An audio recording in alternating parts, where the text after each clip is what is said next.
Group A.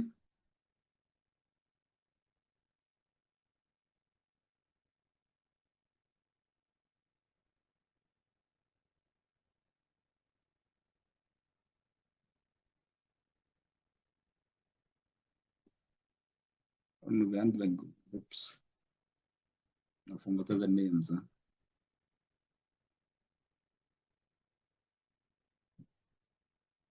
Anthony, can you start your group? Start the Anthony. Where's Anthony?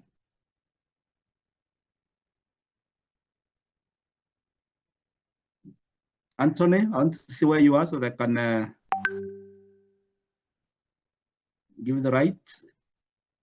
So you can share your slide, please. There's Anthony Meriti.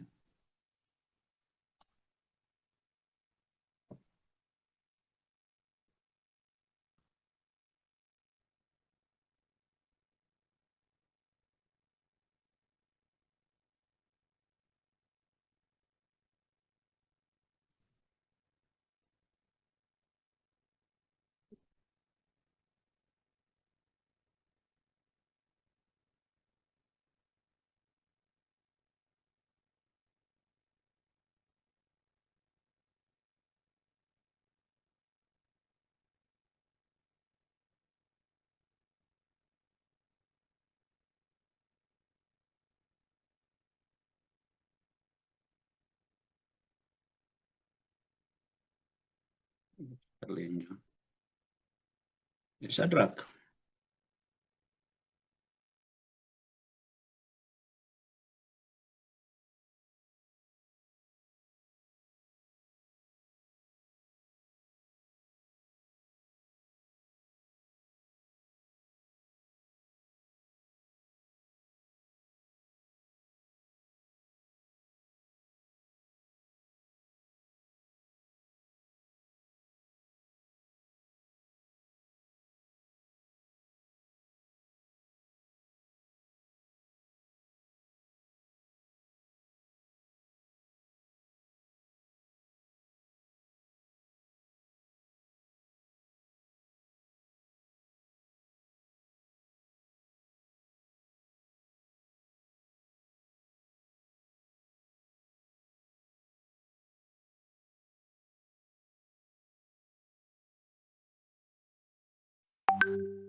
ile ya display wote na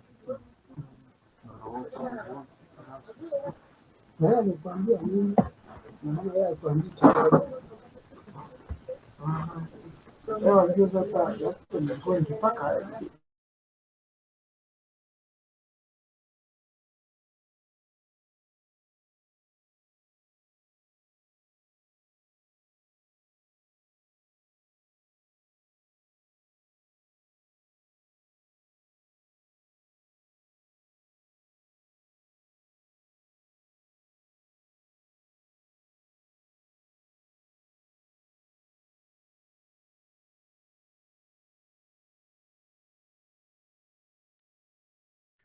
Yes, so we can start now. You can start, please. Who is ready? Which group is ready to start? Please let's not waste time now. You wasted like 10 minutes with the machine now. Then we should be conversant with the technology also. So please, you are ready. Can I see which group is ready? We start with group A. Who is the class rep group A? Please text so that I can know and I give the right. Even I know the name, and then you can present on behalf of your groups. And you present the paper. Because I'll be giving marks from each group. So I want to know which group is ready. From group A, we start group A. So there is Busy Molua. Let me see where you are. Busy Molua.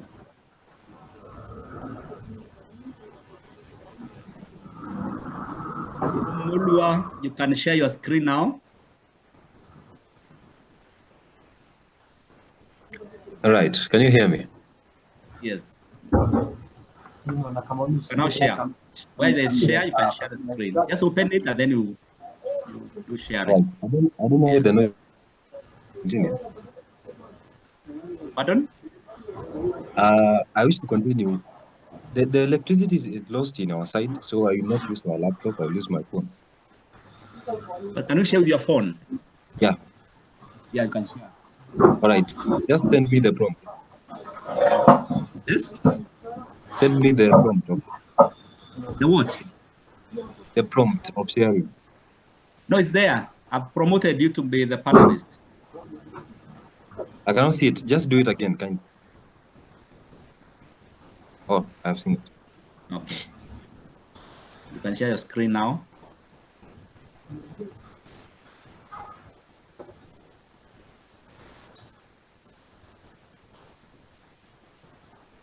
So I hope you can see my screen.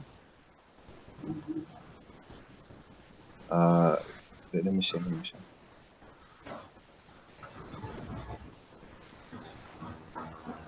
So can you see it? No. Right. What about now? Yes. So now share. Yes. Okay. You can see it now, but enlarge it now. So can now share. Just a minute. Yes. Just a minute.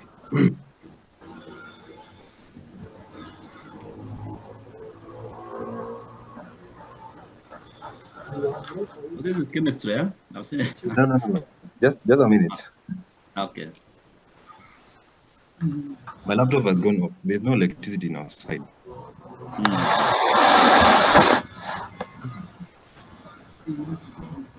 I think it's clear now. Very good. So I hope you can see it. Yes.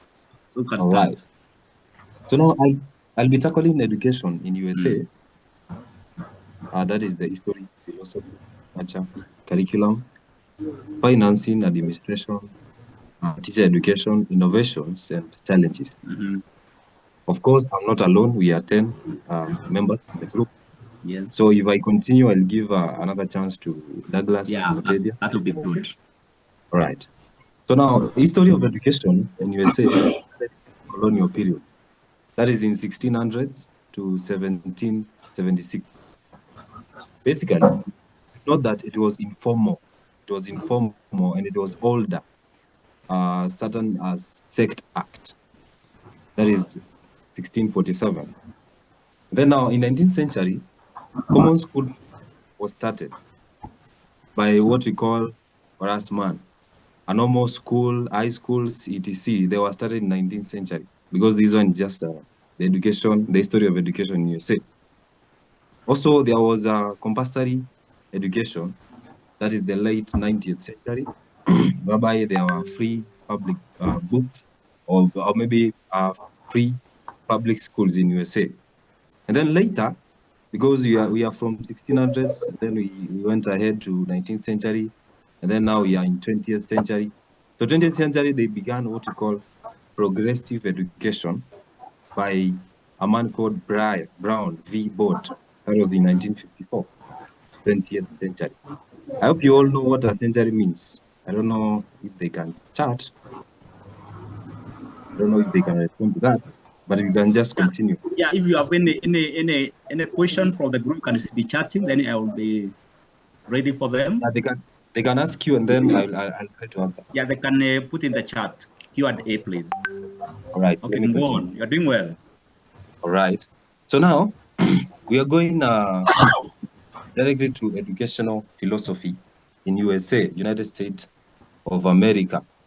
So now education was diverse, or rather, they practiced what we call diversity and inclusion. Inclusion, you all know, it is a state whereby all people or many people are included in a certain activity or in a certain event, whereby we incorporate everyone, regardless of their beliefs, regardless of their backgrounds, regardless of everything. We try to include them or ascertain that they are in our structure. So that is what we call diversity and inclusion. So that was the philosophy back then. of education in USA.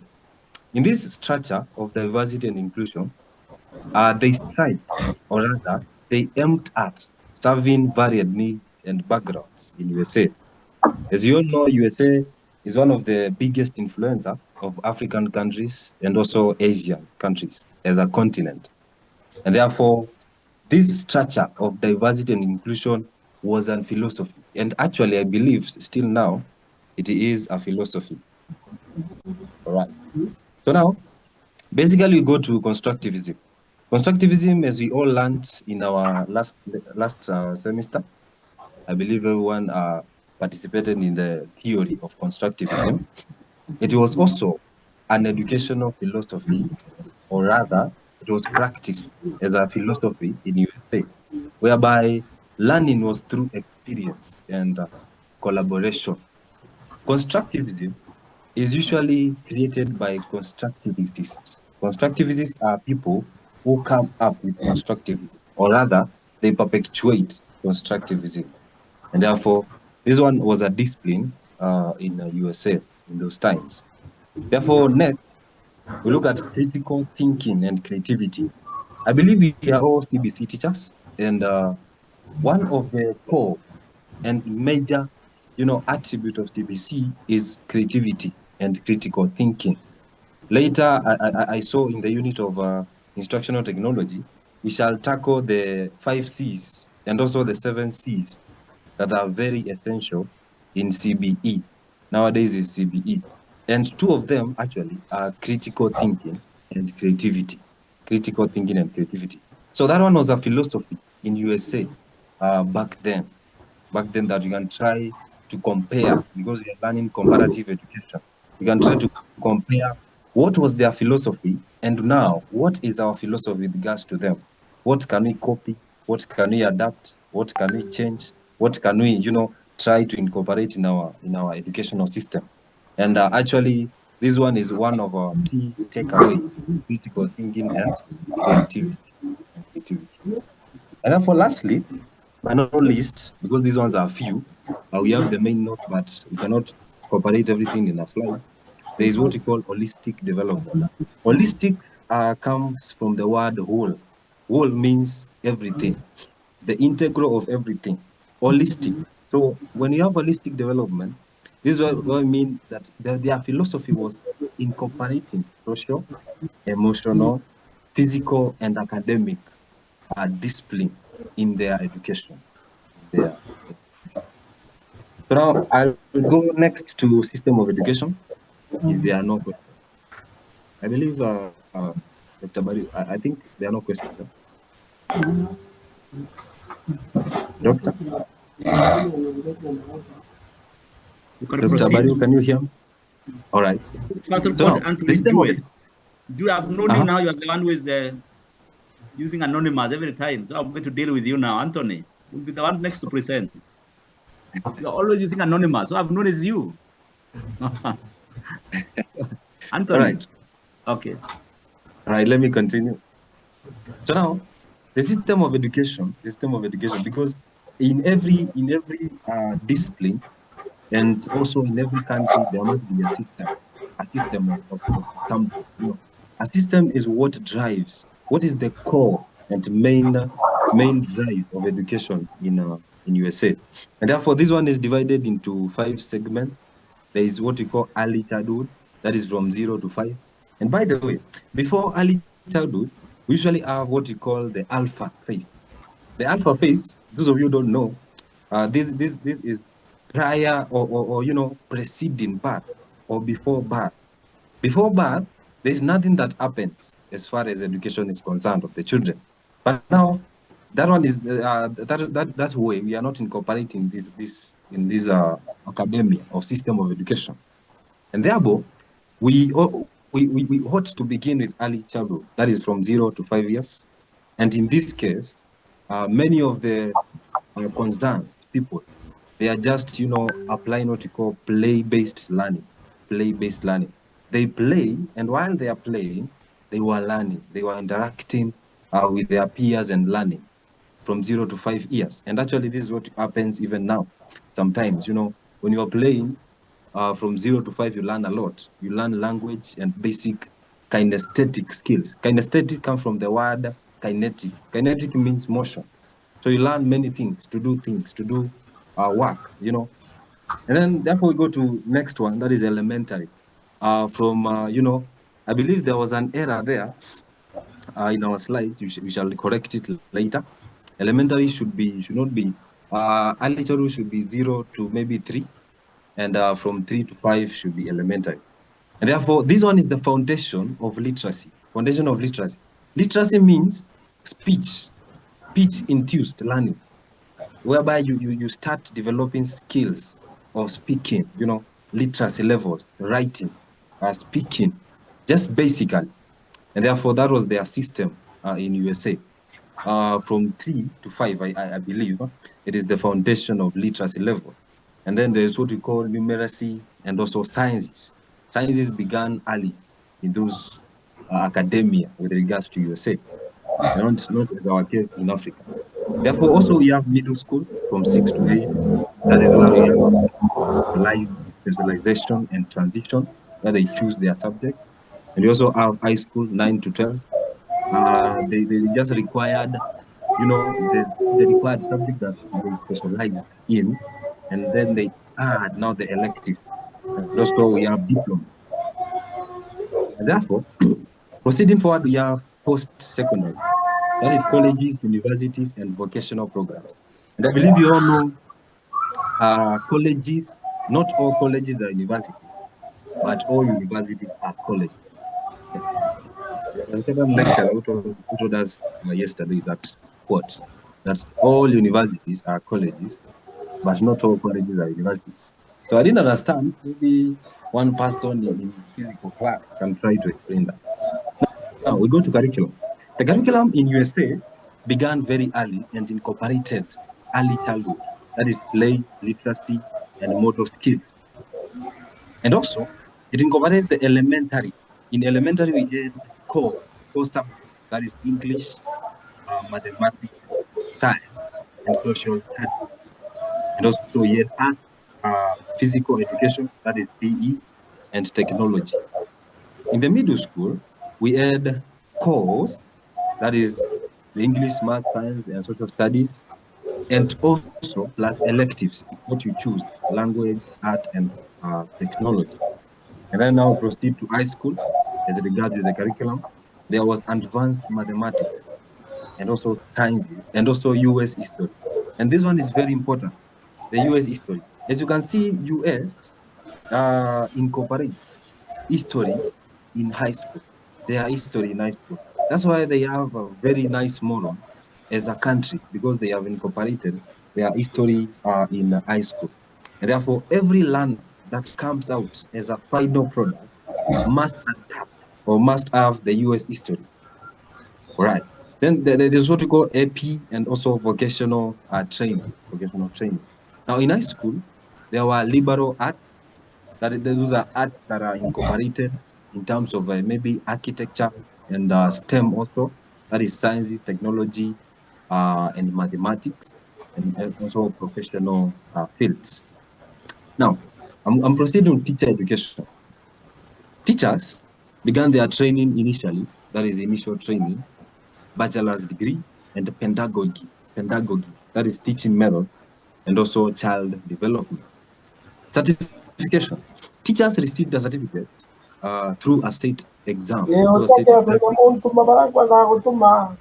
don't know but I can continue. So certification was due to state exam and also student teaching internship. And we also attend internship as. So I think we have borrowed from USA in some way. We have borrowed from USA because you also have state exams, that is NEC, that is TENEC, and there's another one that is done by diploma students. So we have adapted some of them, and therefore, with regards to comparative education, we have compared our education with USA, and we have adapted positively some of the things that USA has as a country with regards to education. And also, in education pertaining, there was also alternative certification. and that is Teach for America.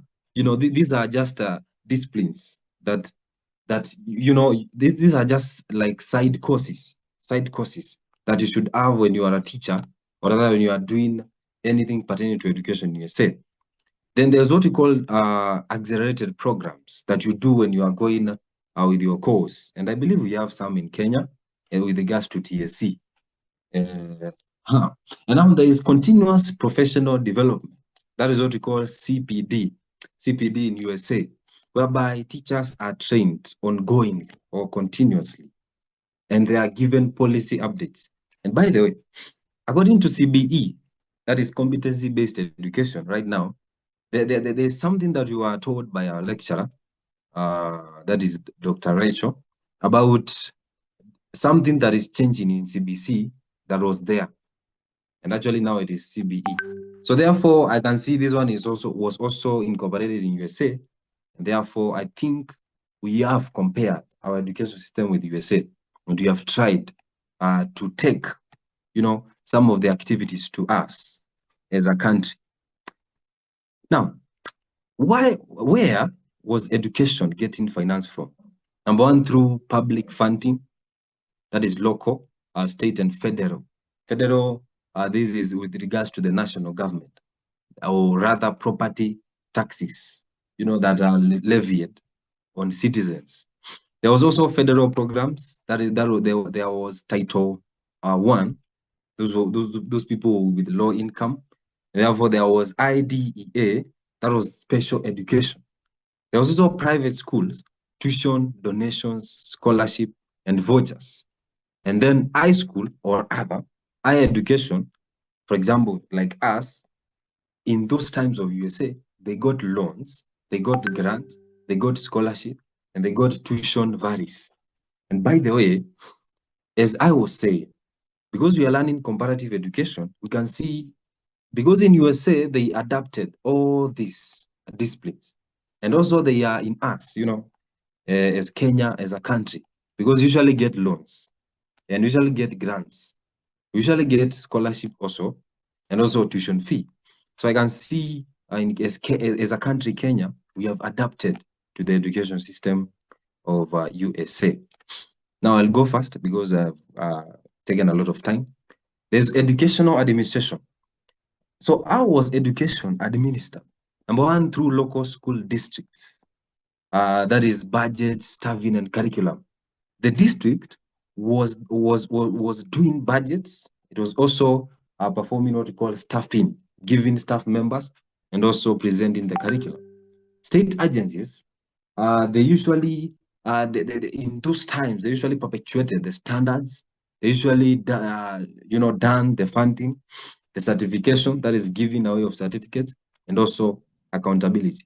As you all know, in every system, there will be glitches, and therefore we need to be accountable. Even in the University of Embu, and the University of Nairobi, KU, and we thank God we are not on strike. So you see, all these systems that work, that are concerned with many people, there must be accountability, there must be responsibility. And therefore in USA, those times, the state agencies were responsible. And I believe they are responsible even right now for accountability in education, as far as education administration is concerned. And therefore we go to federal government. Federal government, I said, is the government that deals with statistics and also taxation. So here, they gave policies, they also gave funding, they taught people, even teachers, even parents, because education can only work in three. Where three are there, education is there. That is the teacher, the student, and the community, So now, civil rights were educated to teachers, to students, and also to the community. This one was done by federal government, and also is done even today by federal government. Therefore, we have special education also done by federal government. And then lastly, but not least, we have school boards. These were elected governors, and hired superintendents that dealt with education administration those times. And then we have educational innovation. There is technological integration, smart boards, tablets, online writing. You know, we have LMS in our country. So I believe we have compared our education with them. There's also blended learning, what we are doing actually, mixed of online and also physical, that is in person. There was also project-based learning, and that is PBLS, project-based learning, real-world application, collaboration. And by the way, remember when I started, I said diversity and inclusion initiatives were very key in USA. And that is why it was also blended as an innovation, diversity and inclusion. Actually, in USA, I was watching another video in YouTube. Every student or every child, when they are from age of 0 to 3, they are usually given opportunities and they are tested to see what they can do and what they cannot. And now the parent focuses on what the child can do. It is not like our education, and sorry to say this, our education, you know, we usually learn a lot. And I will not say we waste, but usually learn a lot from 0 years, you know, to 24. And, you know, we never specialize in something. I don't know why. Maybe we can critique that later. Therefore, we also have challenges. Where there are merits, there must be demerits. Even you as a person, you have some disadvantages.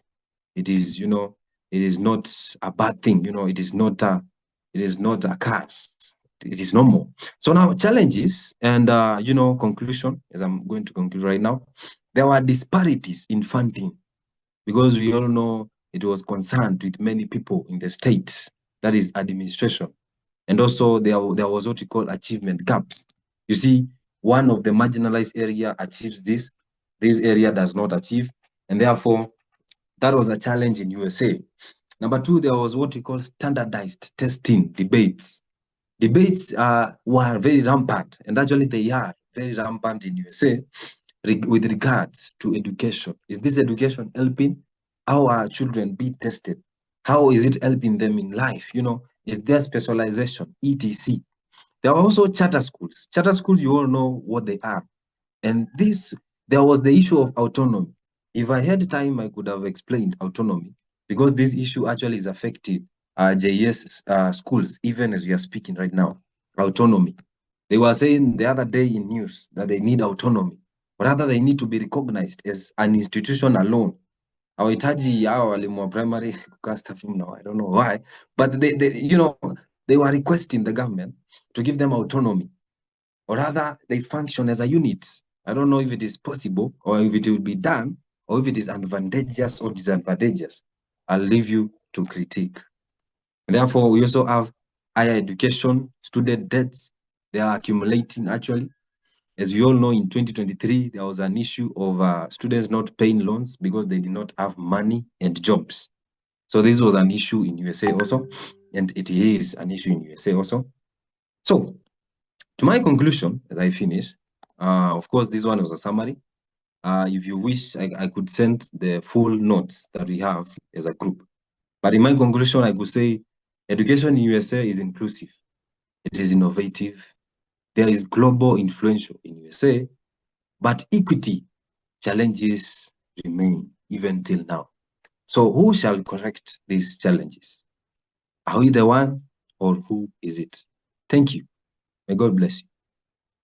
Thank you so much, Mulwa. That was wonderful. Let us appreciate him. That is great. I think now you're learning how to use technology very well in a very clear manner. You are very audible, and I like the research also done. I think the research is also good. We're able to capture the key areas that you have captured. So members, let us try to critique this work. You can raise up your hand if you have any question in the chat box to Mulwa. Mulwa, I think they tell us what is the key lesson have you learned from USA education system? Education system in USA, it is equitable. Yep. That is what I like most in USA, because they usually focus with including every learner. So I think we can copy that as a country. Very good. That is inclusivity. Inclusivity. I think that's something we can also adopt as a country, Kenya, now that you are having the CBE. or competency-based education that you can borrow. Question number 2, when you look at the education system in USA, you know, it's decentralized. How do they maintain now standards in it, for example? All right. So now, I wish my members. Yes, maybe you can also respond to that. Yes. All right. Because I have talked too much and I have 9 members. I wish they can talk. So Joseph, kindly, Joseph, Kyoko, or Douglas. You can tell the teacher to unmute you. Joseph or Douglas? So it's Joseph, I can unmute him. Joseph is there?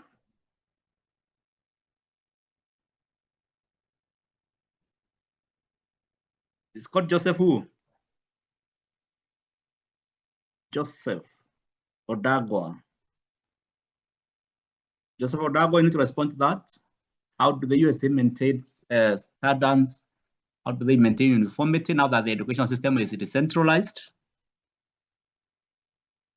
I can't see your name in the chat. Eh? It's called Joseph who? Was that to search number? The members are quite a number. Mulwa, what's your colleague's name? Who is responding? There's Joseph Mwendo and there's also Douglas Mutura, the class rep. You can try to Douglas. Yeah. And you have Douglas. Right. Douglas Mutevia. Yeah.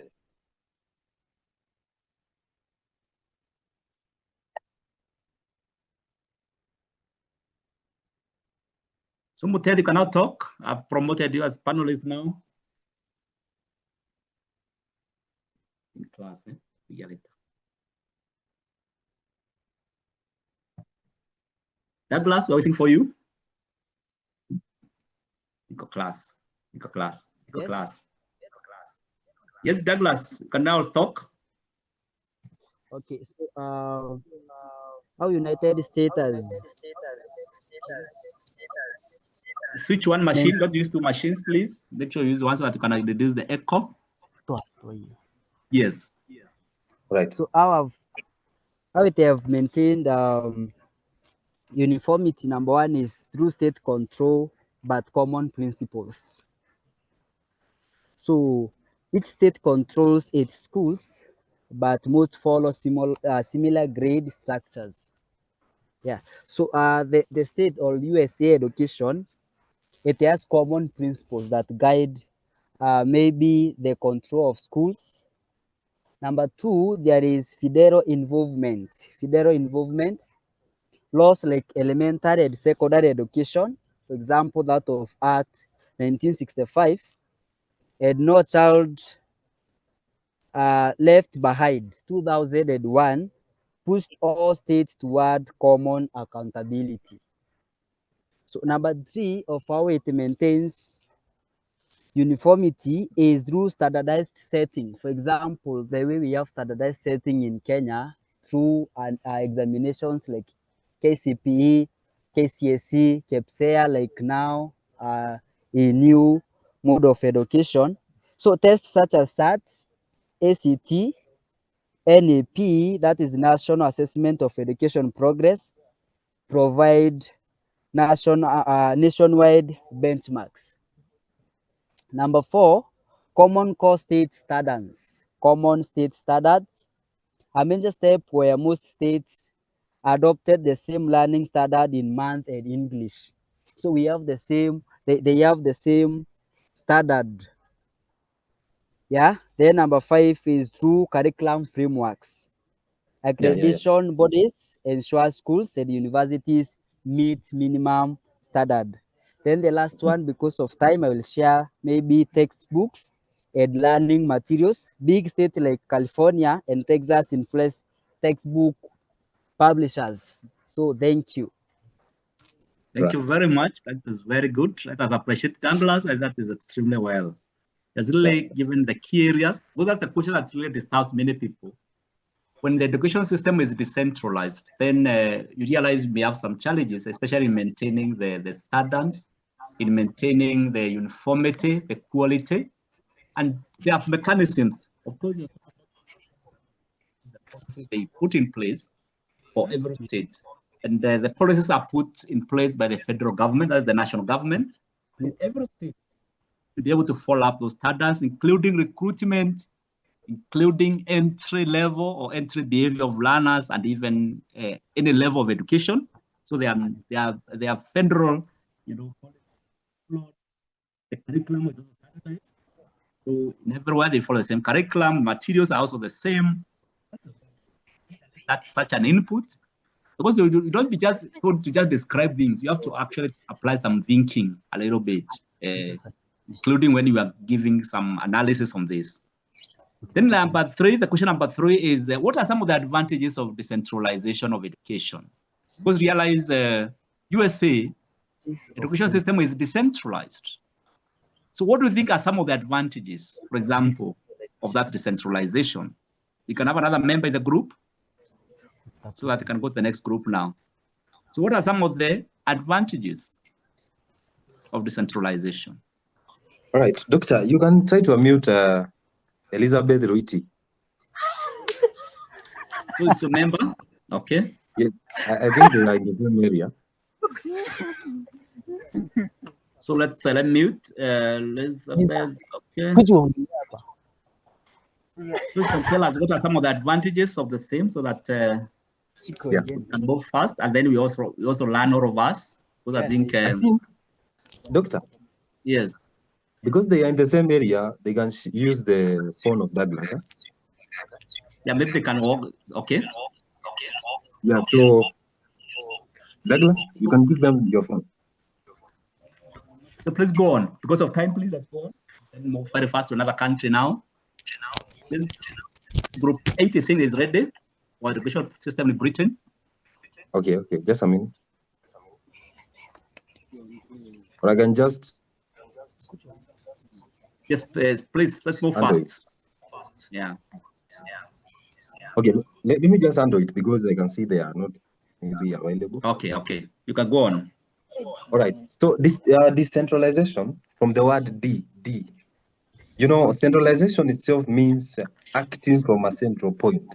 So decentralization means shifting of decision-making power from the central government, that is national government, to the lower level, such as states, such as local authorities, or even individual schools.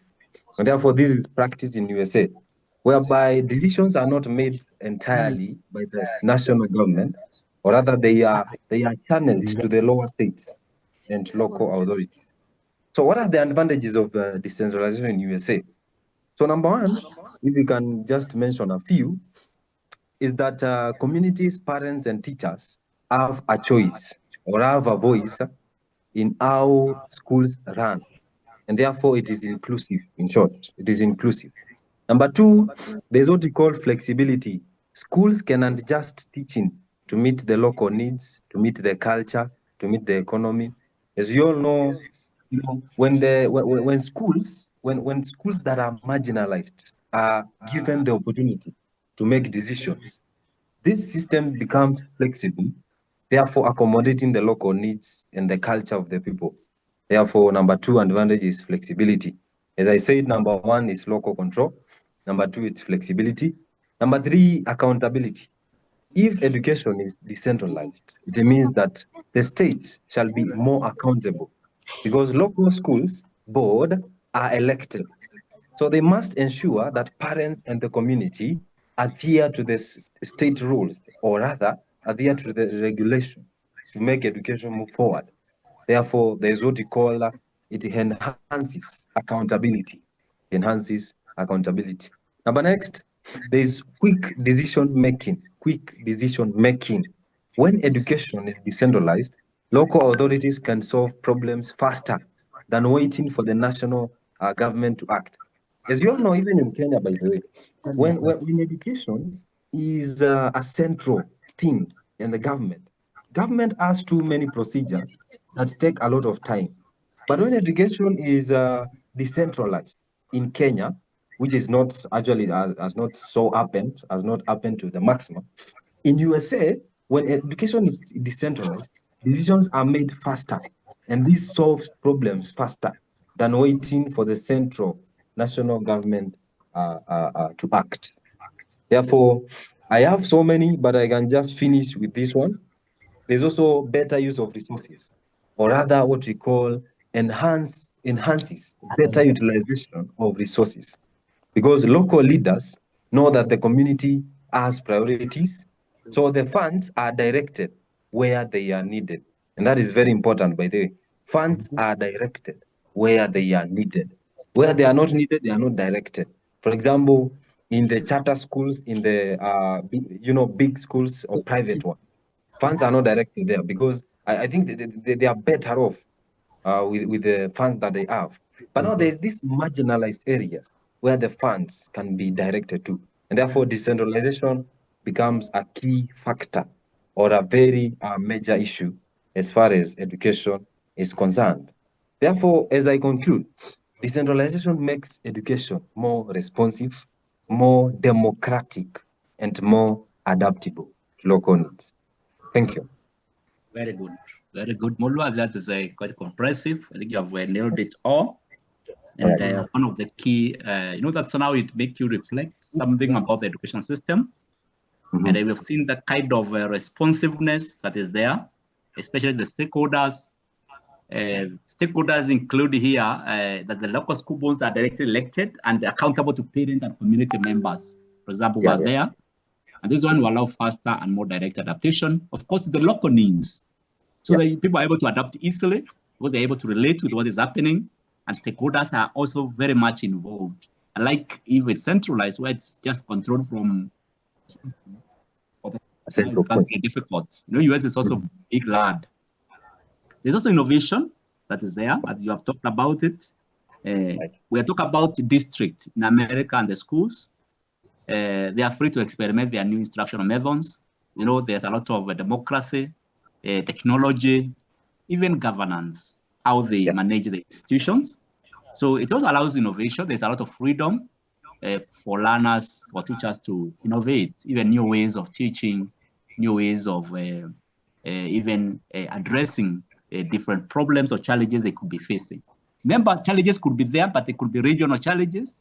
And so they become more innovative in that manner. We'll talk about also decision making is also easy.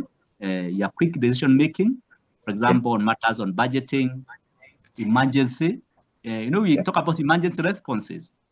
We don't need to go to Washington all the way coming from California or other city or state just to make a very small decision. So we can be able to make decisions faster and we are able to move very fast. So operational is quite efficient. There's a lot of efficiency in terms of operations. And then, of course, we have talked about the community engagement. There's a local control encourages citizens to participate actively in the school governance. Of course, this active participation, including even volunteer work.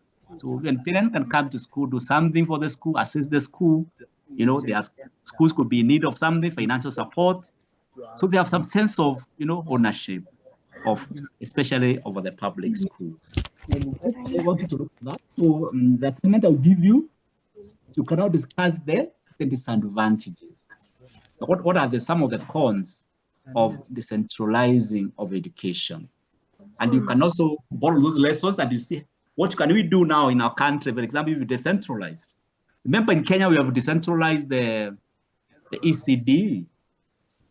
Do we have been the same? You also to look at that aspect, you can compare and see, those some of the aspects that have been devolved and see, are they working well or they are not working well? Are there challenges? So we want to look at some of the disadvantages of decentralization of education, especially in USA. And what are some of the lessons can we learn from there as a country? We are always learning lessons. We also see what is the take home after all this at the end of the day. As an educational administrator, as a teacher at that level, what is your take home at the end of the day? So we are not just doing this course only pass exam. At the end of the day, we need to see what are some of the new things can we, for example, innovate in our teaching, in our classroom. So, and as a teacher, what do we learn from them? Or what can we apply that can make our teaching to be more innovative, to be more engaging, to be more learner-centered at the end of the day. So I'll ask this group con 25991, it told me they are ready. Yes, Mutevia, you can move very fast. I think you can give 3 minutes only. Can you talk now, Douglas? Yes. Yes, very fast on disadvantages. So I'm going to tackle on disadvantages of decentralization. Yeah, then group 8 be ready. I think I've seen your screen, but then Mutevia only talk only. He's not presenting the screen. Then group 8 be ready. You can be sharing your screen, eh? Mutevia very fast. Douglas? So number one is lack of uniformity. Different regions may adopt different standards, policies, or curricula. So because now they can not have a uniform standard or education curriculum, so there will be the lack of uniformity to not be similar in all states. Number two, disadvantage is inequality. So rich areas may have better education than poor areas. For example, the way we say in Kenya, there are some parts like Madeira that does not have good education systems like other parts. Number three, mismanagement. Local authorities may lack skills or training. Number four, we may have duplication of effort. Similar tasks repeated in many places waste resources. Then maybe I can look on how we can adapt it as a country. Then I will leave it there. Number one is balance is key. Too much centralization limits flexibility, but too much decentralization causes inequality. A balance of both is best. So we can adapt that as a country. We can learn from them. Number two, capacity building. Our local authorities need training and resources so that decentralization does not lead to mismanagement. Then I can add with three, equity must be ensured. The central government should still set minimum standard and provide extra support to disadvantaged areas so that we can have uniformity in learning and in our curriculum. So that is our presentation as group one members. Very good, Douglas. And that is quite clear. So I think they have really done very well, especially on that matter. And they have given us some key areas where you can also do more research on, especially on decentralization. What are some of the demerits? What are some of the disadvantages of education decentralization? We have seen inequitable school funding models. We have seen there is, for example, they are what you call the K-12 schools. These are some of the public schools in the US. We have seen on funding, they rely on local property taxation. And this approach creates massive disparity because some regions are richer than the other. They have more resources. And then, of course, they're able to equip their institutions well. They're able to employ more teachers. Some even employ international teachers. Unlike areas sometimes where we have understaffing also, some areas we don't have enough resources. So there's a lot of inequity, especially in the funding. Because the district are allowed or the state are allowed to manage their own funding.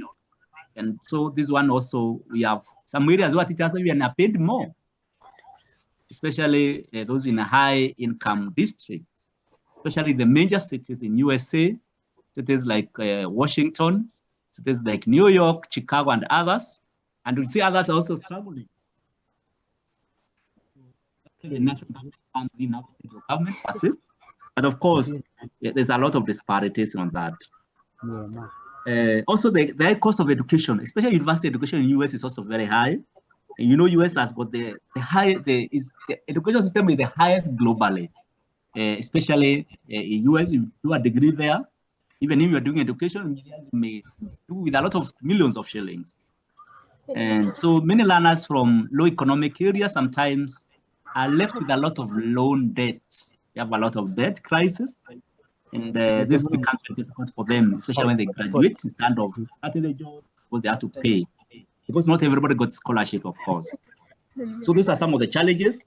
We also talk about socioeconomic challenges and the racial achievement gaps, especially people who are foreigners.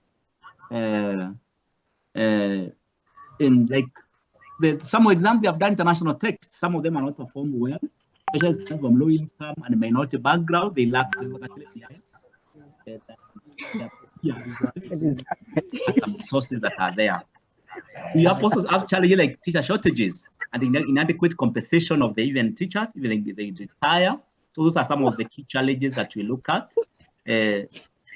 Shortage is still there in US for teachers. I want to challenge you when you graduate, also look for these opportunities there. I told you we need to think global. Make this attempt. Maybe you will be lucky to go there, and they pay quite good salary. So there are that aspect of teacher shortages. You need also take advantage of the same. Of course, there are other challenges. Administrative burdens could be there. High turnover in rural areas and low-income areas. There's a lot of turnover where people resign from jobs, especially the key people who are maybe carrying or dealing with the curriculum. And sometimes they are left with an inexperienced staff. This could also be a challenge in the same. There's also lack of teacher autonomy. There's a lot of bureaucracy, of course, in the work. In US, the teachers say they also spend a lot of time on bureaucratic paperwork. There's mandatory professional development document that they spend a lot of time maybe filling, and this band and limit the ability to customize lessons and sometimes personalize the instruction, especially doing the paperwork. In Kenya, yeah, I think teachers also do, it's something you can compare, the teacher professional development document called the TPAND. And also there, they also do a lot of work, especially filling those documentation. And so they say now it takes more of their time instead of concentrating, for example, in teaching the learners or delivering the content. So that's something maybe you can look at and see what is some of the advantages of some of professional teacher development programs, even the ones we have, even in our country. So there are other crises that come on the way. US is also leading in matters on mental health. And we know schools serve as the front line for addressing such challenges. Some rural areas or low-income areas, there's also a lot of absenteeism of learners from school. There are issues of safety concern in US, you know. There are issues of gun violence, there's bullying, even including the cyberbullying. And some of these areas, they may divert attention from teaching on the same. Student-to-teacher ratios is low, so we also need to look at that. Very good. So continue group 8. Thank you very much, that group, for that presentation. Make sure you send your, everybody will send their presentation to me for assessment. So then go to the next education system, please. You can start. This is group 8. We had prepared the assignment for differences between education system in the US and Britain. And the areas we were supposed to cover was history, educational philosophy, education systems, teacher education, curriculum, funding, and of course, comparing the two education systems to see whether there are similarities and differences. As far as education systems are concerned, in Britain, early schooling was dominated by the Church of England. Remember, King Henry VI had made the Church of England the dominant denomination in Britain, or rather in England. And in 1870, there was an Education Act that made the first step towards compulsory primary education. Remember, this is also the era right after the Enlightenment age, where mass education had started. In 1944, another Education Act was approved by Parliament, where free secondary education and a tripartite system of grammar, technical, and secondary modern schools was introduced. In 1988, there was an Education Reform Act that introduced the national curriculum and standardized testing. You do remember that Britain is a collection of 3 nations, Scotland, England, and Wales, as well as Northern Ireland, 4 nations. And so up to 1988, they did not have a national curriculum, and it is in 1988 when it was introduced. So yeah, that's a brief history of Britain's education system. Moving on to the US, colonial schools influenced by Praetorian religion and literacy for Bible reading was what counted as an education system in early United States right after independence. There was a common school movement in the 30s and 1850s by Horace Mann that advocated for public schools for all. At this time in history, right after independence, education had been reserved for the elite, and Horace Mann campaigned schools to be made available to all citizens, whether rich or poor. In the 19th century, there was spread of compulsory education laws in the United States, where basic education was a must for every child. In the 20th century, there was expansion of high school education and higher education and a bill. Higher education here being college education and of course university education, though in the United States there is no difference.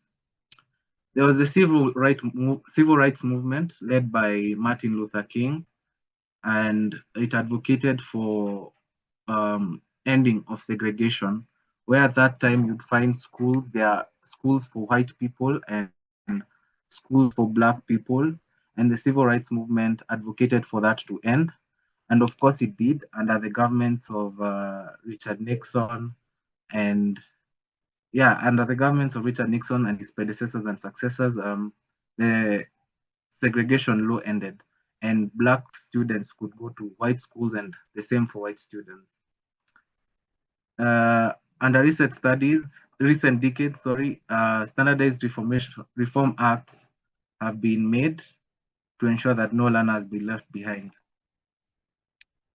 Number two, we were supposed to research on the education philosophy of both Britain and US. In Britain, there's a traditional class-based heritage where there's classification of schools, just like here in Kenya, but in Britain, there is a sense of elitism. For example, you have schools where only the wealthy, only the elite go to, while there are many other schools, the public schools are left for the common folk. The national curriculum emphasizes on a broad and balanced education, and there is child-centered pedagogy. Remember that Britain housed many philosophers such as John Locke, who emphasized on this child-centered pedagogy, where the learner is the key focus of education and the teacher is not the custodian of knowledge. There's also a sense of social responsibility and citizenship within the British education system, and it's the core philosophy of the British education system. The United States education system is rooted in pragmatism. Remember about John Dewey, he's the one who emphasized on this education philosophy where education is driven by practical learning, where learners learn by doing, they learn by engaging the materials and the content they are learning. It's also a progressive curriculum that emphasizes on democratic values, where it vouches for equality, freedom, and individualism. Individualism in the sense that every learner is important, every learner's progress is key, and it's attended to by the teacher. The US curriculum also focuses on innovation, competition, and measurable achievement, as well as standardized testing. We've heard of the ACTs and the ACTs, the standardized tests of the US, and the GCSE, the standardized test for Britain. Number three, we have the education system. For example, in Kenya, our education system is 26333 under the CBE, the competency-based education. Now for Britain, it's a bit different. There's the early years education, where the learner joins at the age of 3, between the ages of 3 and 5. Here, it's the nursery or reception stage, where the learner is taught basic skills such as writing and speaking. There's a primary education between the ages of 5 and 11. There's a secondary education between the ages of 11 and 16. Now here is what we usually or earlier called the O levels, the ordinary levels, where the learner does a lot of subjects and explores his or her abilities or skills. before specializing at the A levels or the advanced levels, where they take either a science option or an arts option. We have the higher education, which is of course the university, where largely the degrees are 3-year programs, and it's overseen by the Department of Education. In the US, the elementary education, or what we call here the early childhood education, runs from the age of 5 to 11. And then we have middle school, which runs from the ages of 11 to 14. As you can see there is grade kindergarten to grade 5. Middle school begins at grade 6 to grade 8. Then there is high school. For them, specialization begins immediately after joining high school, which runs from grade 9 to grade 12. Here in Kenya, you'd finish high school and get a certificate. In the US, when you graduate from high school, you acquire a diploma instead of a certificate. There is higher education, which mainly includes community colleges, state universities, and Ivy League or private universities such as Harvard, Howard University, or Caltech. It's controlled by local school boards and state departments. There is a federal role in funding and controlling education system, in that, remember that the US is formed by 50 states. So majority of the major duties of management are left to the states, but the federal government also plays a role, and its major role is funding.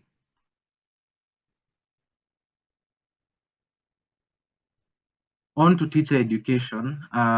British education system emphasizes on university-based training, where a teacher is supposed to acquire a Bachelor of Education degree or a postgraduate diploma in education or postgraduate certificate in education.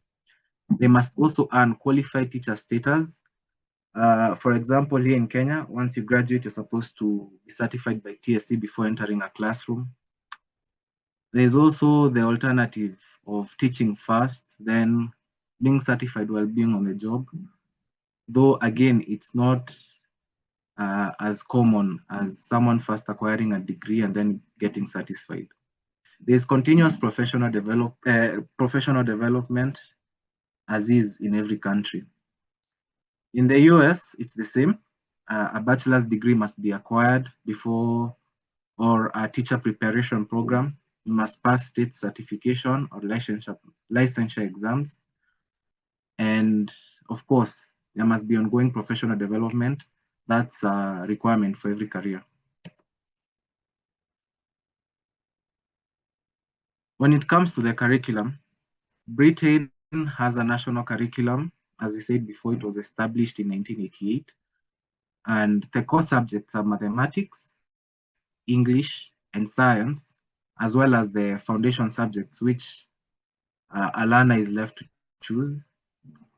There are standardized examinations, that is the GCSE, at the end of O level, and then there's the A levels exam, where the learner is supposed to partake an exam based on the pathway he or she chose, be it science or arts.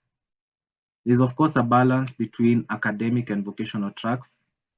Vocational tracks here being sports, music, anything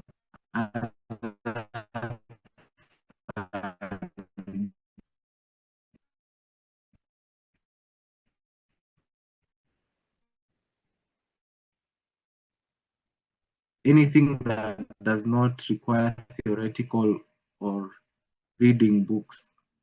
The British curriculum covers that. There's some flexibility in academic programs, in that schools are free to adapt content. This encourages student-centered instruction, or what we call differentiated instruction. In the US, there is no single create a curriculum that best suits them and their needs.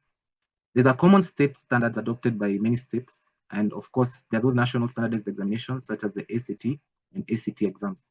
Curriculum is often influenced by local community values, as well as politics. A good example is Trump. Once he joined office, he of course abolished the Department of Education, so states got a bigger role in controlling the education systems.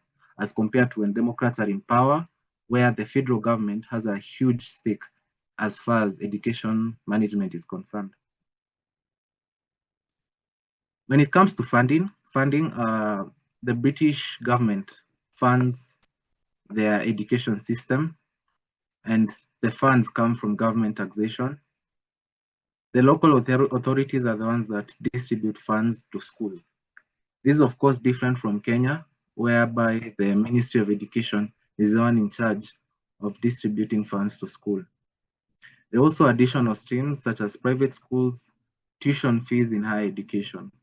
British education is free for all in the basic education level. So yeah, one gets to start paying fees at high education levels. In the US, education is financed by the federal, state, and local property taxes. So there are 3 levels there, as opposed to the British system where there are only 2 levels, the central government and the local authorities. There is heavy reliance on local property taxes. Thus, there's a huge difference between schools in rich and poor areas. The federal government funds programs such as special education and Title I. Well, the key difference in funding between the Britain and US is that Britain pumps more money into the education systems as opposed to the US, where it's not free for all. Yeah, that's the key difference between the two countries when it comes to funding. When it comes to current innovations, there's digital learning in Britain, where Google Classroom and AI-driven tools are used. There's growth of free schools and academies. There's an emphasis on employability and life skills and focus on STEM education, as well as coding from early years. When it comes to the US, there's rise of charter schools and school choice policies. Charter schools are the opposite of what a public school is when it comes to US education system. They are personalized learning platforms as well as hybrid or online schools. In the US is also where you find a lot of people opting for homeschooling. There are many options. The education system of US allows for a lot of methods to learn, be it personalized, be it school, be it online school, be it homeschooling. There's a focus on equity, inclusion, diversity in education. There is also reforms in tackling student debt crisis in higher education. Because again, in the US, the government does not fund education as much as Britain does. So students do take loans, for example, just like the way we do here in Kenya, where we apply for help. The US also has the same system. Finally, the similarities between the US and the UK education systems is that both have public and private schools. There is teacher professionalization. There's curriculum reforms to meet global challenges. As we've seen in the previous slides, there is a lot of use of technology to ensure that they are competitive globally. And of course, technology adoption. The key differences is that Britain has a centralized curriculum, while the United States has a decentralized curriculum, where the states, all the 50 states, are left to choose a system or a curriculum that best suits them. There are national examinations in Britain, GCSE, while in the US there's a state or local control as far as examinations are concerned, but there are still standardized examinations, the ACT and ACT. The funding in Britain is mainly central, while in the US funding is tied to property taxes. Britain also has shorter undergraduate programs, while the US has longer and more flexible undergraduate programs. In conclusion, the British education system is structured, centralized, tradition-based system with clear pathways. The US is flexible, decentralized, innovation-driven, but unequal in quality, since all the 50 states get a stake in managing their education systems. Both nations influence global education thought, and lessons that Kenya or Africa can adopt to balance rigor, inclusivity, and innovation are, as we've said before, to involve use of technology, to develop, to allow for teacher professional development and proper teacher education. Yeah, that was what Group 8 had to present. Thank you.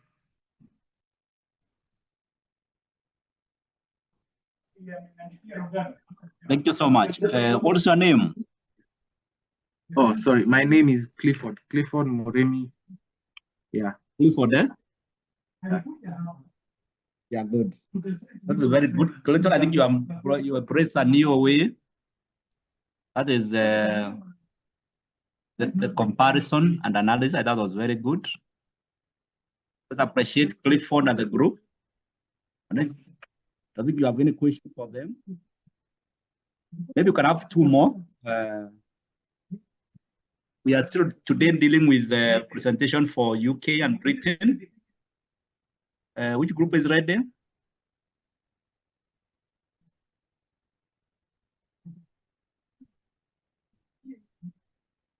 That was really impressive.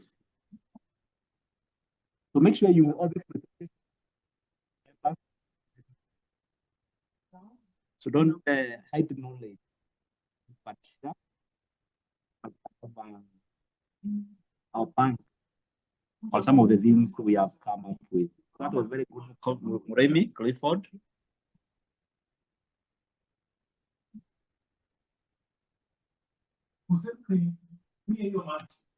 So we want to be gender. Thank you.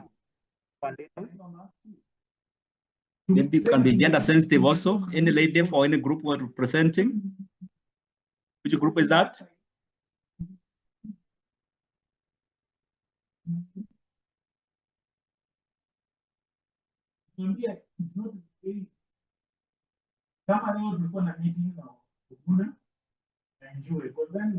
Which group?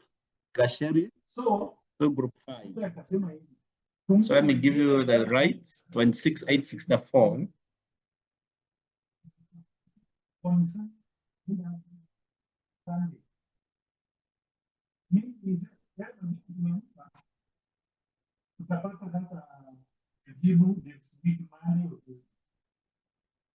So we have tutengeneze majina mengine tupelekee Oguna, Oguna atumie Njue, Njue tena apange another time atatafuta mtu wa kuweka hata. So Pius and approve. So is it possible you can present Pius Davuta? Are you there? Yes, Pius, go on. We can see you.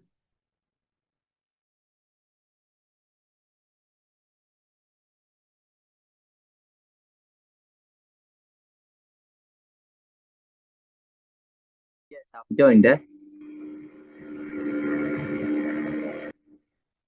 So can you hear me?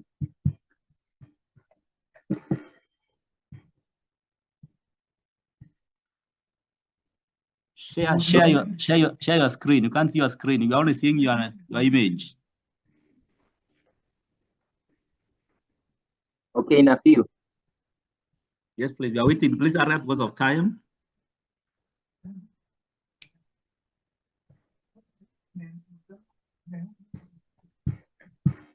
So we are in group 13. So we had made a diverse or a deep research. So click down there. You can enlarge your screen. It's down there. So There's a plus. Plus. Enlarge your screen. Down here on your right. On my right. Yeah, enlarge your screen. Plus. Okay. So make it bigger now up there. Make it bigger in the middle. Okay, that icon on your far right, the middle of X and minus. So make it large. Make it large there. Click. Okay, good. Okay. So we are going to commence with the history of education in America. So my name is Pius. So we have a history of education in America. So it was categorized in different periods. So I'm going to tackle about 5 of them. So we are going to start with the colonial period, which was ranging from 1600 to 1700. So education was strongly influenced by the religion. So in the New England, so the Puritans established school to ensure children could read the Bible. So at this particular time, so it was influenced by the religion. So we have, like for example, the Massachusetts law of 1647, which was sometimes called the Old Deluder Saturn Act, so required the towns to maintain the schools. So the school was mostly for the whites, so the girls and the minorities had the limited access. So let us go to the other one, which was called the early national period, which was in the late 1700 to 1800.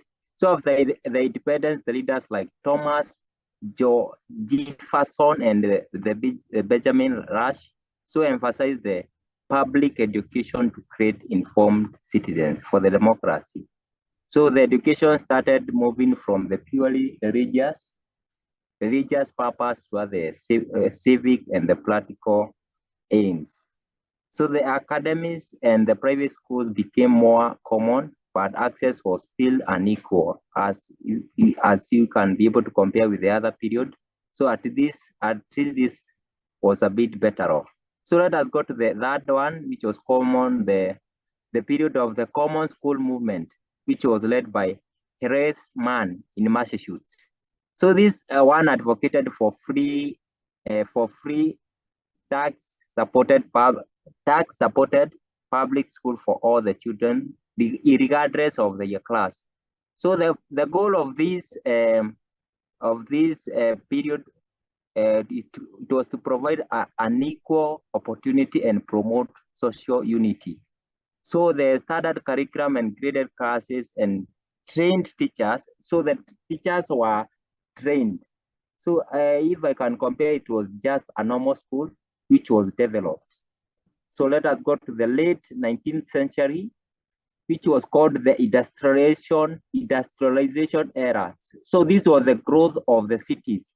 So and the immigration increased, where the people you are moving from one region to another, from the rural areas to the urban areas. So the school emphasized the discipline, punctuality. Punctuality is all about keeping time, and also vocational skills to prepare the children for the industrial jobs. So we know very well there were some industries which were started, they were beginning to start. So let us, so there was something called the Morrill Land Grant Act, which was 1862 and 1890. So it was created by the state university and expanded the access to the higher education. So the people were able to access the higher education. So let me go to the other one, which was called the progressive era, which was at the year of 1890 to 1930s. So the education reform was led by thinkers like John Dewey. I think we have studied about the John Dewey in sociology of education, which emphasized about the child-centered learning, where the learner is the center, not the teacher. So also there is critical thinking and also practical skills over the rote memorization. So we have the expansion of vocational trainings and also the high school, which was existing. So let us go to the mid-20th century, which ranges from 1940 to 1970. So we have the Brown v. Board of Education, 1954. So the Supreme Court declared the school segregation unconstitutional. So segregation is all about grouping people depending on the group. So for example, the race depending on the race or the religion and the like. So the civil rights movement pushed for equal access, regardless of the race of a person. So we have the federal government expanded its role from elementary and secondary education, which provided the funding to the disadvantaged school. So let me finish with the late 20th century. So the concern about the academic performance with the report of a nation at risk in 1983, warning about the declining of education standards. So the standards-based reforms began with more emphasis on testing and accountability. So the special education gained legal protection under the law like IDEA, which was Individuals with Disabilities Education Act 1990. So I think, let me go to the philosophy of education in America. So we know what is a philosophy. So a philosophy is a set of beliefs and ideas that shape why and how students should be educated. For example, in America, this philosophy evolved alongside history. We have the politics and the culture. So we have the main philosophical traditions in America. So we have the perennialism, which focus on the timeless truths, classical works, logics, and the development. What was the goal of this? It is to train the intellect and cultivate the rational, ethical citizens. So I'm trying to rush because we have so many slides. So we have also essentialism, which emphasize on the core knowledge and basic skills, like for example, reading, writing, science, and history. So it was a teacher-centered approach. The discipline and hard work are valued at this region. So we have also the progressivism, which was inspired by the John Dewey, which emphasized about the child-centered philosophy. So we learn by doing, problem solving, and critical thinking. So let us go to the reconstructivism. So education should address social programs, like for example, the inequality, racism, poverty, all those problems that face that social being. So we have the school are tools for reforming the society. We know very well that the school are able to reform even the bad behaviors of the learners. So we have also existentialism, so which emphasized on the individual freedom, choice, and personal meaning. So the education should help students discover their identity and also the purpose. So the students are able to know who are they and the purpose of them being. So we have the unique features of American philosophy. So number one was democracy and citizenship. So it was a recurring theme from Jefferson to Dewey to modern civical. So that being freedom, that freeness or the freedom. So also we have the pragmatism, which dealt with the practical outcomes. So this was to help the student be ready to face the real world challenges. Also, we have the equality of opportunities. So the education was viewed as a great equalizer. So like, for example, through the debates about the access and the fairness to continue. So it was viewed as an equalizer. We know very well if you have education, you are equally treated. So also we have the pluralism. So the American philosophy draws from multiple traditions. So we have different traditions. It will reflect on those traditions of every learner. Also, we have the reflecting, which was reflecting on the nation diversity. So we have the education system of America. So we know very well that the education of America is decentralized. So each state is able to manage the schools through the federal government, which provide fundings and sets some of the broad policies. So we are going to start with the pre-primary, which was a kindergarten, which ranges from the age of 3 to 5 years, which was not compulsory. So we have also the primary, which was elementary, which was also called the elementary school.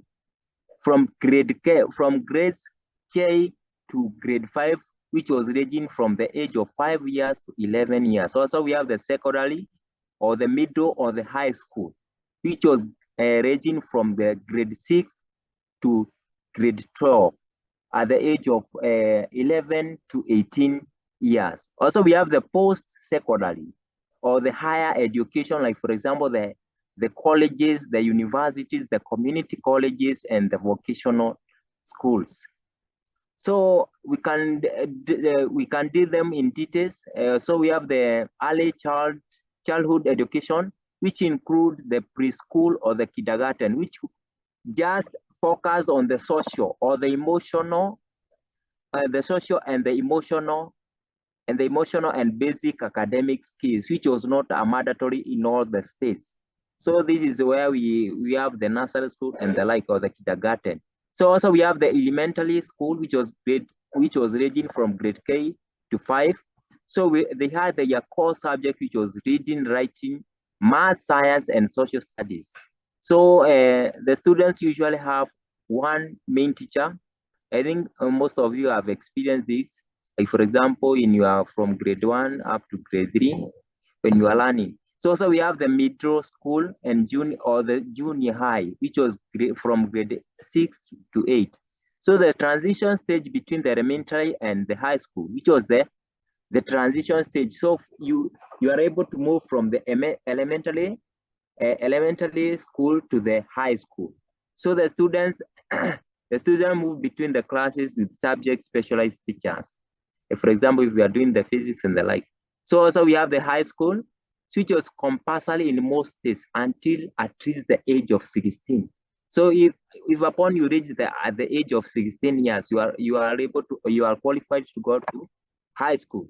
So the curriculum includes the English, math, science, history, and electives. So electives are the subjects which you can choose. For example, the arts and the technology. So the students earn a high school program or diploma upon the graduation. So if for example, you are able to graduate, so there is something called the high school diploma. So also we have the teachers' education in America. So we have the colonial era. Teachers were often clergy, or they come from those clerical. Like for example, we have those pastoral and the like. So, or the community members with little to no formal training, so they were not trained. So in 19th century, we have Holic man who advocated for professional training of the teachers, which will lead to creation of the normal class or the normal school, which had the special colleges for the teacher preparation. Also, we go to the 20th century, where we have the normal school, which evolved into colleges and universities with full education departments. So the teacher was given a certificate, even if he was able to pass the standard tests which were given. So we have the modern teacher education pathways. So the teacher, to become a teacher in the US, one general or one should follow the following steps. So we have the undergraduate preparation. So most of the teachers earn the bachelor in degree, the bachelor degree in education. So we have elementary education, or also you can be able to do the can't see this word here. Okay.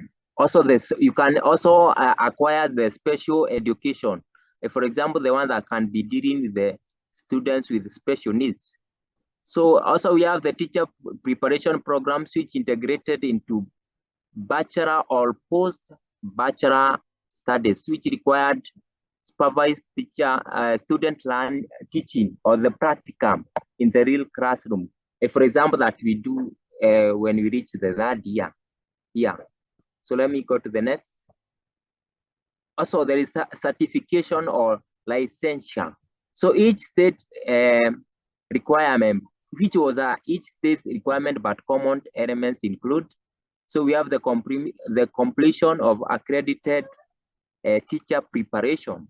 So the passing of the exams, like for example, the praxis or the state test.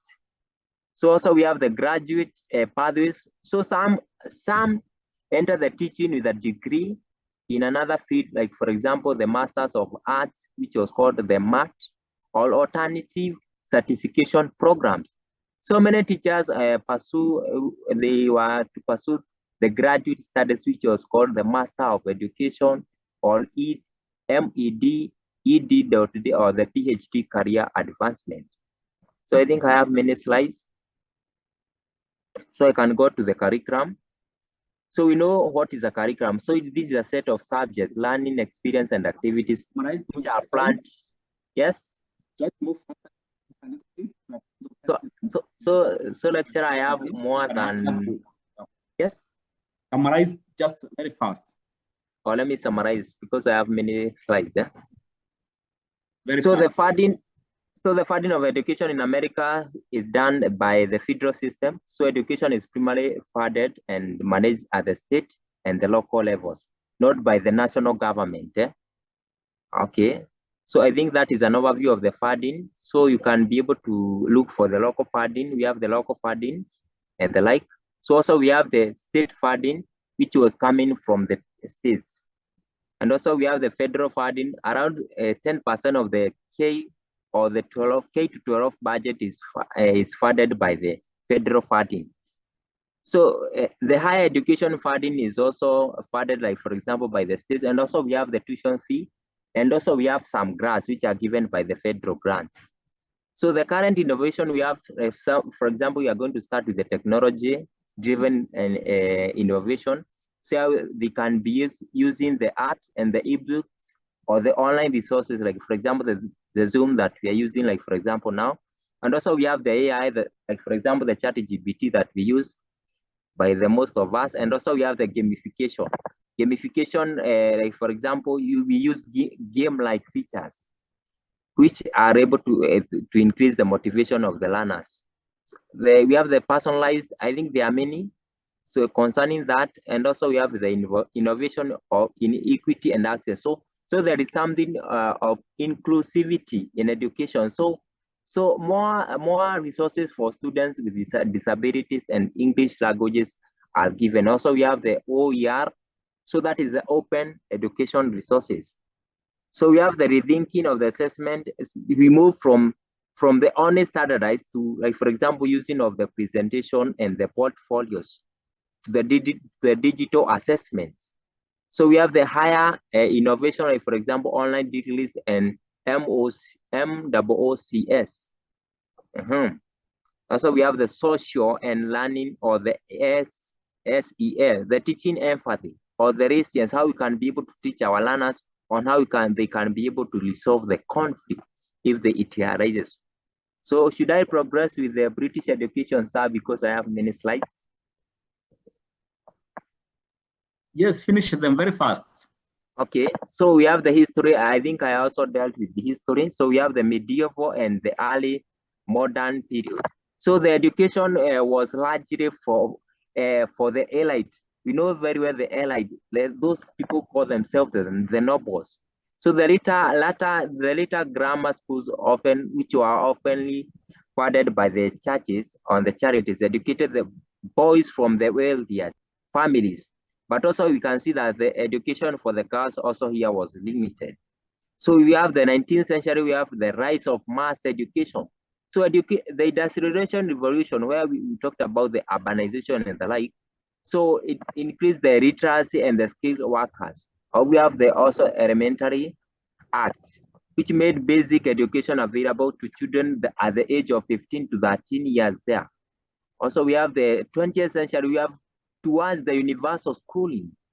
We have the Balfour Act, which created local education authorities, giving the state a bigger role. Also, we have the Fisher's Act, which raised the school living at the age to 14 years there.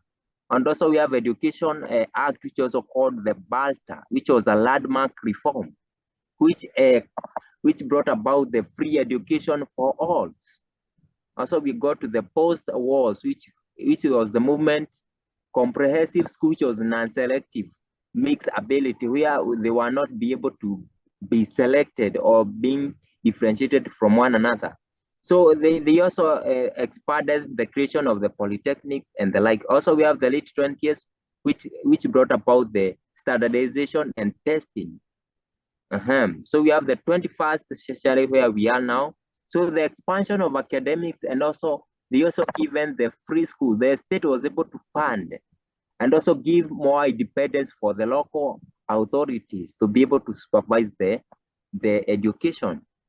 So let us go to the philosophy of education, which was rooted on the classical and religious tradition. Like, for example, the Latin. Also, we have the Bible studies and moral instruction. So education was seen as a way to form good Christians. You become a good Christian, and also moral citizen, can be able to follow the rules of the state and the like. So we have the core philosophy approaches, which range from the perennialism, the traditional approaches, which emphasize on the classical knowledge and the literature and the moral education, which was given in the Oxford and the Cambridge University. Also, we have the essentialism, which focused on the core of knowledge and skill. We talked about the literacy, or that ability to be able to study and the like. Also, we have the numeracy and also the science. The progressivism, which was influenced by John Dewey and British educators, like, for example, Les of Summerhill School, which led to a child-centered learning, creativity, and the practical experience. So we have humanism or existentialism. Some British schools, especially the focus on the personal growth, the freedom in you, and also the individuality. You can be able to do something on your own. Okay, so we have the unique British features, like, for example, the strong tension between tradition, which was based on just the knowledge. Also, which was transited from knowledge-based to skill or the creativity philosophy. For example, we call it the progressive. Let me go to the education system in Britain. The structure, how is it structured? So it is structured in four main stages. We have the early years or the nursery, which ranges from up to age of 5 years, which is called the preschool education. And also we have the primary education, which ranges from 5 years to 11. So the key stage is stage 1, we have 5 to 7 years. The key stage 2 is from 7 years to 11 years. So we have also we have the secondary education, which ages from 11 to 16. So we have key stage 3. We have from age of 11 to 14 years. Also we have the key stage 4, which ranges from 14 to 16, which is aided by an exam that is called GCSE. So after that, we have something called the post-16 or the further education, which ranges from 16 to 18. So we have the sixth form of college. Student chooses from A levels or to vocational qualification, which call, like, for example, BTech or apprenticeship, whatever. However, also we have the higher education or the university, which is usually from 18 years to and above. And which we have the undergraduate, which ranges from which you take 3 to 4 years. And also we have the post degrees or the masters and the PhD. Those we have the types of the school. We have the state, which is funded by the government. Also we have the academic or the free school, which are funded by the state. Also we have the private school, which are fee paying. The students are or the parents are supposed to pay for the children. Also we have the faith, which are run by the religious, but they are funded by the church. So we have the curriculum and assessment. So a national curriculum, which was introduced in 1988. We have the major exams, which you have GCSE, which is conducted at the age of 16. I think the one it is for the high school. And also we have the A levels or equivalent at the age of 18, or the universities at the universities level. Okay. So the teacher's education in Britain, we have the entry to teaching. To become a teacher in Britain, especially in England, one usually needs a degree. So you need a degree in a subject area or in education. So you need to have a degree, at least a degree which is recognized by teacher training qualification. We call them the PGCE. So also we have, you can use the rules. You have the undergraduate, you can also go for the postgraduate, which and the like. Okay, let me go to the curriculum. So we have the national curriculum, and like we are going to talk about the state, like for example, the England, Wales, and also Northern Ireland, which was introduced Education Act of 1988. So it was divided into key stages. We have key stage 1, which ages from age 5 to 7 years. Key stage 2, we have 7 to 11. Key stage 3, we have age 11 to 14. Key stage 4, ages from 14 to 16, where you are going to get the GSE exam. Another presentation. Finalize with that. Let's have another one more presentation. Okay. So the cannabis this variety. Okay. So let me yeah, finalize. Let me finalize with the current challenges driving the information. So the teacher shortages in STEM, the STEM, we know what is the STEM, the science-based subjects. So they have the challenges with the teachers, and also we have to address the digital divide. So that access to the internet is kinda not balanced to everyone. So also we have the managing student terms and the tuition debates, fee debates. So they have that student debate, student debt. Also, we have the balancing the traditional academic rigor with creativity and the skill. Let me finalize there. Thank you very much. Quite good. So there is Wainaina Sharon. I will give you we'll be giving time now, 5 minutes. Sharon Murugi. Wainaina. Please present.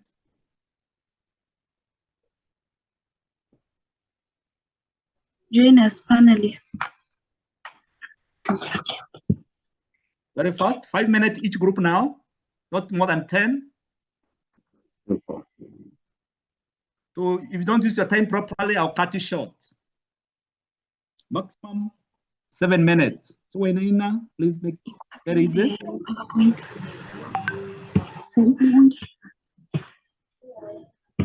I'm now collecting the data of the presenters, so I've collected the slides and see those who presented. So I'll be awarding. Yes. That is quite good. It's very good. Go to share. Sharin. Yes. Go to share. Minutes, please. You see your screen where they share, then you can open your document, your slide, and share there. Kindly share. I can't see it, please. What's there? What have made you a presenter? Scroll, unaona scroll hivi hadi mwisho mahali kuna controls. Wapi? Unaona hapo mahali kuna reaction, just scroll to the end, then pinye share. Controls ziko hapo chini control. Kwa hizo control hapo chini ni mingi, utaona share. What? Hapa karibu na increase the size.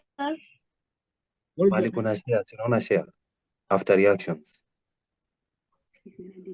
Umeona share? Sijaona. Okay. So Doctor, you can direct another person. What is your name?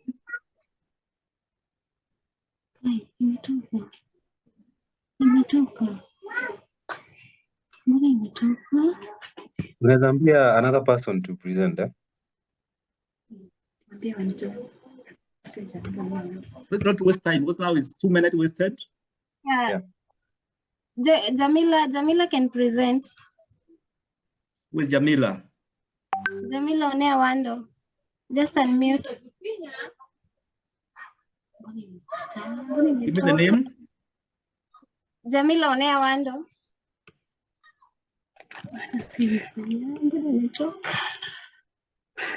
So I'm Jamila. Where are you? Wando. So Jamila, I'll make you a panelist. You cannot do the presentation. Jamila, are you there? You cannot present.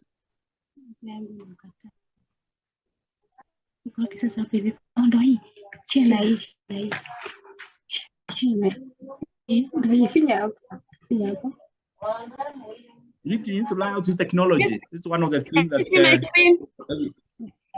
Sharing. Yes, but make it bigger now. Go down there, make it bigger. Where you have the plus sign, and there. Yeah, you can see it. Okay. Goes to slideshow up there. Slideshow. Click slideshow from beginning now. From beginning. From the beginning. So you can start now. There. From beginning, yes. So I'm From going beginning. Yeah, move faster now. So I'm going Yes, to move talk on the education, history of education in Britain. So under Britain, the education in Britain was focused on. You can just moving now the slide there. Just move after you are done. You move with these icons. I think I'm with the next. You can go next. Let's be fast now.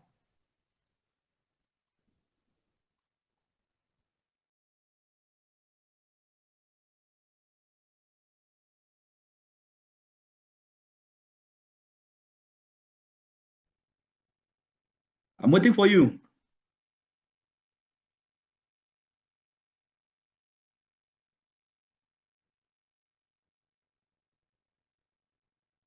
What's happening?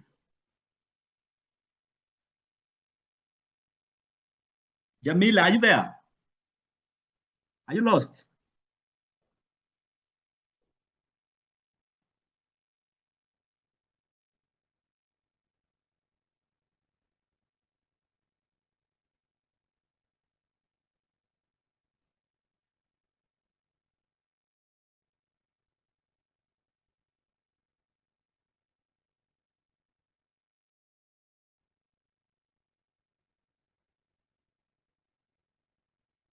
So what is happening?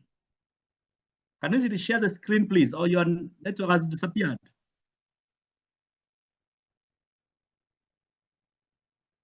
So was it ready? I think there was a breakdown of network. Who else?